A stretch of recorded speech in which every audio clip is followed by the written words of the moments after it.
My book is called All Things Are Too Small, and it is about maximalism. It's an essay collection in praise of maximalism, loosely construed. The essays are in praise of different kinds of maximalism, and they're arguments against different kinds of minimalism. So there's like one essay about why decluttering and Marie Kondo, it's against that kind of ethos, and it's in favor of clutter. As you can see, I live my principles in my house, which is full of books.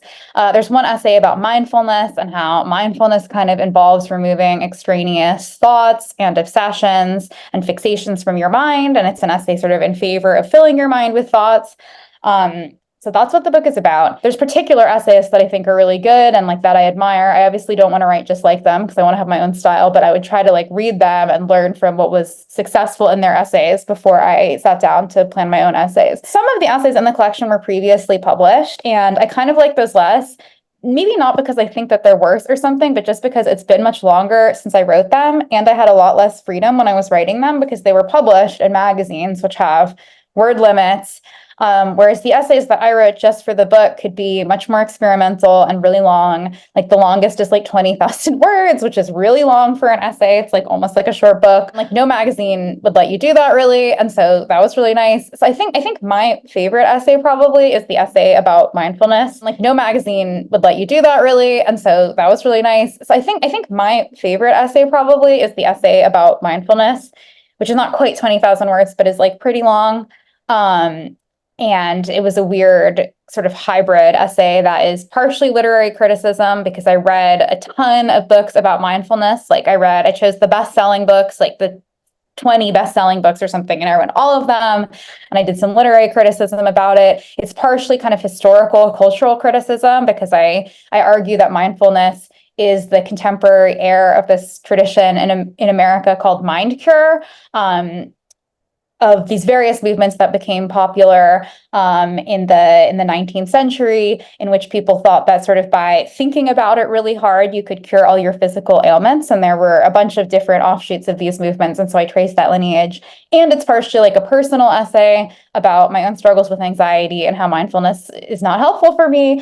And it's kind of philosophical. So I felt like that essay combines all the things that I like to do, and I was proud of that one. The kind of like overarching thesis of the book is that egalitarianism, which I think how you say it, is that people like me, people on the left of the political spectrum, think that there should be egalitarianism, like economically and politically, meaning that like there shouldn't be people who are ridiculously wealthy and then some people who have like no money, can't afford healthcare. That seems like an injustice. And of course, everybody should have equal political rights and should be like equally respected as members of the political community.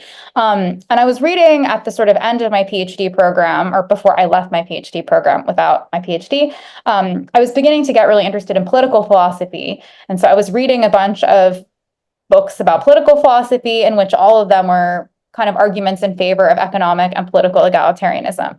And I was really convinced by that. But the argument of the book is that because we have failed to secure those things in the public domain, because there is such rampant political and economic inequality, we try to compensate in the private domain by imposing egalitarianism on our private lives. And so like one way in which this manifests is that people really hate it when you as a critic say that some books are better than others, or that there's a hierarchy of artwork. Some artworks are better than other artworks. I think that because we don't have very much control over economic issues or political issues, and sometimes we feel very impotent when we see that there's people with so much money and other people without money, and we have no ability to influence that. What we can do is say, well, you can't tell me that like my favorite book is worse than other books. And so this book is kind of arguments in favor of thinking that there should be inequality in the private sphere. Like it is okay to think that some artworks are better than others and others are worse. It is okay to like love one person and prefer that person to everybody else. We shouldn't compensate for failures of egalitarianism in the public or political sphere by imposing egalitarianism in the private sphere, because that's not where it belongs. Like love would be meaningless if you loved everybody equally and so on.